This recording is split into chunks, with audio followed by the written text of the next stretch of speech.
शुभांगी और आशीष दोनों एक दूसरे से बहुत प्यार करते थे।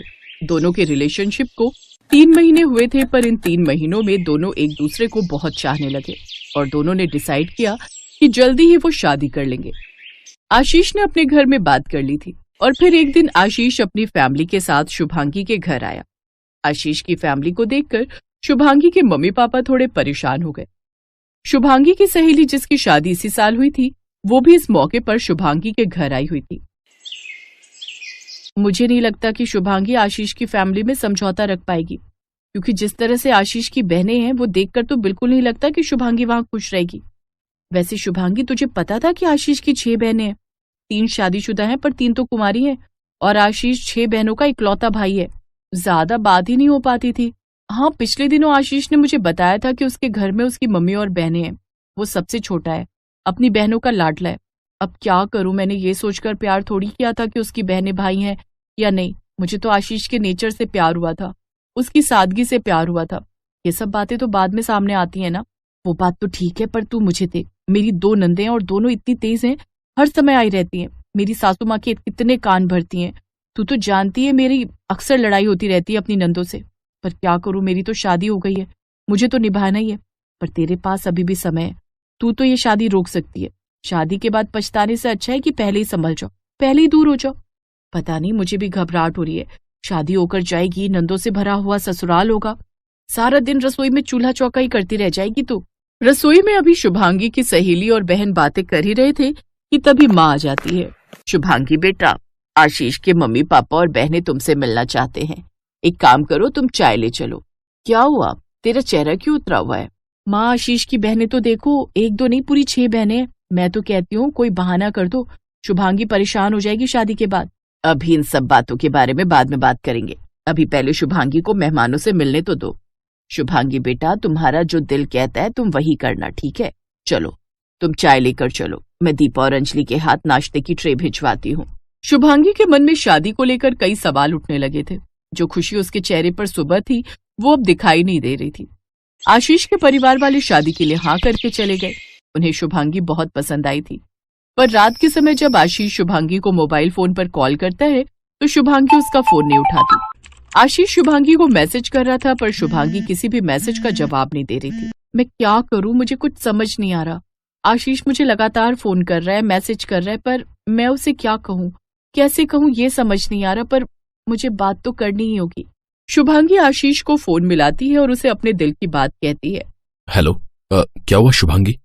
मैं कितनी देर से तुम्हें फोन मिला रहा हूं और तुम मेरा फोन भी नहीं उठा रही हो और ना ही किसी मैसेज का जवाब दे रही हो। सब ठीक तो है ना? हमारे आने के बाद कोई बात तो नहीं हुई ना? मैं ठीक हूँ आशीष, यहाँ पर भी ऐसी कोई बात नहीं हुई है। बस मुझे तुमसे कुछ बात करनी है। क्या तुम मुझे कल मॉर्निंग में रेस्टोरेंट पर मिल सकते हो? ठीक है, हम कल मिलते हैं। आशीष और शुभांगी अगले दिन एक रेस्टोरेंट में मिलते हैं। आशीष, मैं तुम्हें बहुत प्यार करती हूँ और मैं शादी तुमसे ही करना चाहती हूँ, पर मुझे शादी के बाद अलग रहना है। मेरा मतलब है, मैं इतने बड़े परिवार में नहीं रह सकती। तुम्हारी इतनी सारी बहनों के बीच मुझसे नहीं रहा जाएगा। मेरे मन में बहुत घबराहट है और अगर तुम अलग नहीं रह सकते तो तुम मुझे भूल जाओ, मैं तुमसे शादी नहीं कर पाऊंगी। तुम ये कैसी बातें कर रही हो शुभांगी? मेरी सभी बहनें मुझे जान से भी प्यारी हैं। मैं तुमसे शादी करने के लिए अपनी बहनों को नहीं छोड़ सकता, मैं अपने परिवार को नहीं छोड़ सकता। कोई बात नहीं, अगर तुम्हें मुझसे शादी नहीं करनी तो मैं तुम्हारे बिना रह लूंगा। सॉरी, मैं तुम्हारी इस बात को नहीं मान सकता। बाय। आशीष और शुभांगी के बीच दूरियां पैदा हो गई। जब सच्चाई आशीष की बहनों को पता चली तब उन्होंने एक ही डिसीजन लिया। देख आशीष, तू हम बहनों का लाडला भाई है, तेरे लिए हम अपनी जान भी दे सकते हैं। अगर शुभांगी चाहती है कि तू शादी के बाद अलग रहे तो उसकी बात मान ले। देख, हम तीनों की शादी हो गई है, इन तीनों की भी कुछ टाइम में हो जाएगी, पर माँ को, इस घर को और तुझे शुभांगी की बहुत जरूरत है। हम जानते हैं तू शुभांगी से बहुत प्यार करता है और तेरी खुशी में ही हमारी खुशी है। भाई, हमारा कहना मान, तू शुभांगी से शादी कर ले प्लीज। ज्योति ठीक कह रही है आशीष बेटा, हमें भी कोई ऐतराज नहीं है, और फिर अलग रहने में क्या ही बुराई है। तू कभी कभी मिलने आ जाए करना, अब ये तीनों भी तो मिलने आती है ना, और फिर अंकिता, निशा और पूजा भी तो है मेरे साथ। तू टेंशन क्यों लेता है? शुभांगी को फोन कर और उससे बात कर। आशीष ने अपनी माँ और बहनों के कहने पर शुभांगी से बात की और फिर सबकी रजामंदी से आशीष और शुभांगी की शादी हो जाती है। आशीष अपने लिए घर ढूंढ रहा था। अगले कुछ दिनों में जैसे ही घर मिलता, आशीष और शुभांगी अलग रहने जाने वाले थे। पर नई नई शादी के उन कुछ दिनों में शुभांगी ने महसूस किया कि नंदों को लेकर जो डर उसके मन में बिठाया गया था वैसा तो कुछ भी नहीं था। शुभांगी, वो मैं और बाकी सबने मिलकर तुम्हारे और आशीष के लिए हनीमून पैकेज बुक किया है। हम सबका मन है कि तुम और आशीष आउट ऑफ इंडिया घूमने जाओ, और जगह भी तुम्हारी पसंद की है। हमें आशीष ने पहले ही बता दिया था कि तुम्हें यूरोप जाना है, हमने इसीलिए यूरोप की टिकट बुक की है। पर ये तो 2 महीने का ट्रिप है दीदी। भाभी, हम सब ने यही सोचा है कि आप 2 महीने बिल्कुल एंजॉय करो, और यहाँ की बिल्कुल भी चिंता मत करना भैया, हम माँ की पूरी देखभाल करेंगे। आप दोनों अपना हनीमून बढ़िया से एंजॉय करो। और हाँ भाभी, हम सब आपके लिए कुछ गिफ्ट्स भी लाए थे, वो भी आप देख लेना, और आपकी पसंद का क्या क्या है वो भी बता देना। फिर तो आप दूसरे घर में रहने चले जाओगे, तो पता नहीं हम आपके लिए इतना कुछ कर पाए। हमारी एक ही भाभी है, और हम सभी नंदे चाहती हैं कि हमारी भाभी के चेहरे पर हमेशा मुस्कान रहे, और हमारी भाभी का चेहरा हमेशा खिलखिलाता रहे। अपनी नंदों का इतना प्यार देखकर शुभांगी की आंखों में आंसू आ जाते हैं। शुभांगी और आशीष 2 महीने के लिए हनीमून पर चले जाते हैं। वापस लौटने के बाद शुभांगी अपना विचार बदल देती है। आशीष जी, मुझे अलग घर में नहीं रहना। मैं अपने इतने भरे पूरे हंसते खेलते परिवार से अलग नहीं रह सकती। मैं दूसरे घर में अकेली क्या करूंगी? मेरा तो आप सबके बिना मन ही नहीं लगेगा। मैं कहीं नहीं जाऊंगी, मैं आप सबके साथ रहूंगी इसी घर में, अपनी सासू माँ और अपनी प्यारी प्यारी नंदों के साथ। शुभांगी का फैसला सुनकर आशीष की मम्मी और बहनों के चेहरे पर खुशी आ जाती है। कहते हैं परिवार छोटा हो या बड़ा, इससे कोई फर्क नहीं पड़ता। जहाँ प्यार होता है वहाँ खुशियाँ अपने आप दस्तक देती हैं। तभी तो कहते हैं प्यार बांटने से प्यार मिलता है।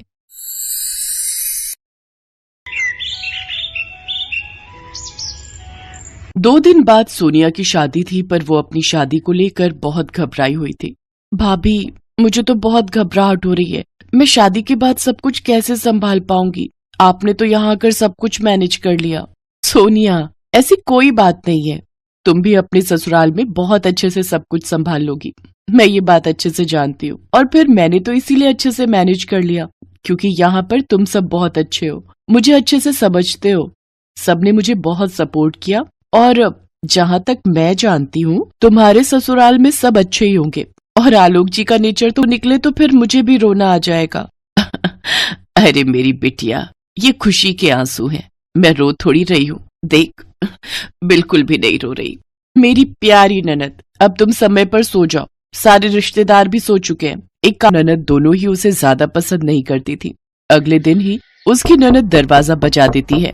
सोनिया भाभी, जल्दी से उठ जाओ, माँ बुला रही है, पूजा का समय हो रहा है। अभी तो सुबह के 5 ही बजे हैं, इतनी जल्दी? रुको, मैं मेघा को बोल देता हूँ। नहीं नहीं, रहने दो आलोक, अच्छा नहीं लगता ऐसे मना करना, मैं उठी जाती हूँ। सोनिया दरवाजा खोलती है। मेघा, मैं नहा धोकर तैयार होकर नीचे आती हूँ। ठीक है, जल्दी आना, माँ को पूजा में देरी पसंद नहीं है। सोनिया नहा धोकर तैयार होती है और फटाफट से पूजा में पहुँचती है। बहू, कल से 4 बजे उठा करो, 5 बजे मैं भोर की आरती करती हूँ। आज तुम्हारा पहला दिन था, इसलिए मैंने मेघा को उठा दिया था ताकि तुम्हें बोल दे। मैं तो सीढ़ियाँ चढ़ नहीं पाती हूँ, अब से तुम भी मेरे साथ पूजा किया करोगी। माँ, मैं सोने जाऊं? अब तो भाभी उठकर आ गई है। हाँ हाँ, तू जा सोने, मैंने तुझे नींद से उठा दिया। मेरी बच्ची, तुझे कॉलेज भी जाना होता है, जा तू जाकर आराम से सो, फिर मैं तुझे 8 बजे उठा दूंगी। सोनिया, मम्मी आप भूल गए हो, आज मेरी फ्रेंड का बर्थडे है, मुझे आने में लेट हो जाएगा। अच्छा अच्छा, मैं तो भूल ही गई। ठीक है, तो फिर फोन कर देना। मेघा कॉलेज चली जाती है। सोनिया रसोई में बर्तन रखकर कमरे में आ जाती है। सोनिया, मैं जानता हूँ समोसे बिल्कुल ठीक बने थे, तुम्हें किसी को भी कुछ प्रूफ करने की जरूरत नहीं है। माँ और मेघा धीरे धीरे तुम्हारे साथ एडजस्ट कर पाएंगी, मैं उनके नेचर को जानता हूँ। कोई बात नहीं आलोक, मैं भी तो फिर धीरे धीरे ही सबके नेचर को पहचानूंगी ना। पर मैं पूरी कोशिश करूंगी कि मैं धीरे धीरे सबको समझने लगूं और सब मुझे समझने लगे। पर सोनिया जितनी भी कोशिश कर रही थी, उस कोशिश का उसकी सास और ननद पर कोई असर नहीं हुआ। सोनिया की शादी को 1 महीना हो गया था। वो जब भी आलोक को घूमने के लिए कहती तो उसकी सास कोई न कोई बहाना करके उनके हनीमून को टाल रही थी। सोनिया ने इस बात को भी दिल से नहीं लगाया। वो फिर भी सबकी इज्जत करती, सबकी देखभाल करती, सबका पूरा ख्याल रखती। जो भी गुण अच्छी बहू में होने चाहिए वो सब सोनिया में पूरी तरह से थे। वो अपने आप को एक अच्छी बहू साबित करने की कोशिश में लगी हुई थी। पर एक दिन तो हद ही हो गई। सोनिया पड़ोस में रहने वाले एक लड़के से बातें कर रही थी। बातों ही बातों में सोनिया थोड़ी हंस पड़ी। कॉलेज से आते हुए उसकी ननद मेघा ने उसे एक लड़के से बात करते हुए देख लिया और जाकर सीधा ये बात अपनी माँ को बता दी। माँ, लगता है भाभी में बिल्कुल भी तमीज नहीं है। पड़ोस में रहने वाला वो रघु है ना, उससे हंस हंस के बातें कर रही थी। तुम जानती हो ना रघु कैसे स्वभाव का है, पूरे मोहल्ले का बिगड़ा हुआ लड़का है। क्या बहू रघु से बात कर रही थी? अभी इसकी खबर लेती हूँ। सोनिया अब तक अपनी ननद की सारी बात सुन चुकी थी। अब सोनिया की सहनशीलता भी जवाब दे रही थी। क्या बात है बहू, ये हमारे घर की बहू के अच्छे संस्कार वाली बात नहीं है। तुम किसी गैर मर्द के साथ हंस हंस के बातें कर रही हो। पता है मोहल्ले में कितनी बदनामी हो जाएगी। कुछ तो समझा करो, तुम इस घर की नई नवेली बहू हो। बस माँ जी, बहुत हुआ।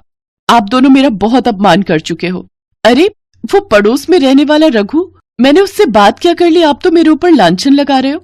आपको पता भी है रघु कौन है? वो बचपन में मेरे स्कूल में पढ़ता था। वो मेरी सहेली का बॉयफ्रेंड है, मेरी बेस्ट फ्रेंड श्वेता का। वो तो हम बचपन की किसी बात पर हंस पड़े थे। खैर, मैं आप दोनों को सफाई क्यों दे रही हूँ, मुझे यहाँ रहना ही नहीं है। मैं अपनी मम्मी के घर जा रही हूँ। आलोक आए तो आप उसे बता देना। सोनिया गुस्से में अपना पर्स उठाती है और अपनी मम्मी के घर आ जाती है। उसकी सास और ननद घबरा गए थे, क्योंकि आलोक के आने के बाद वो क्या ही जवाब देते कि उन्होंने ऐसी क्या गलती की जिसकी वजह से सोनिया घर छोड़कर चली गई। उधर सोनिया भी रोते हुए अपनी माँ और भाभी को सारी बात बताती है। भाभी, मैंने उस घर में आपकी तरह जगह बनाने की बहुत कोशिश की, पर नहीं। माँ जी और मेघा, उन दोनों ने मेरा अपमान किया, मेरे चरित्र पर उंगली उठाई। क्या आपको लगता है कि मुझे उस घर में रहना चाहिए, वापस जाना चाहिए? सोनिया, रो मत मेरी प्यारी ननद। मैं आलोक जी से बात करूंगी। तुम्हारे भैया और मैं दोनों मिलकर उनसे बात करने जाएंगे। बहू बिल्कुल ठीक कह रही है। अरे हमने अपनी बेटी दी है तो ये थोड़ी है कि हमारा कोई सम्मान नहीं है। हमने अपनी बेटी को अच्छे संस्कार दिए हैं और वो मेरी बेटी पर इस तरह के लांछन लगा रही है।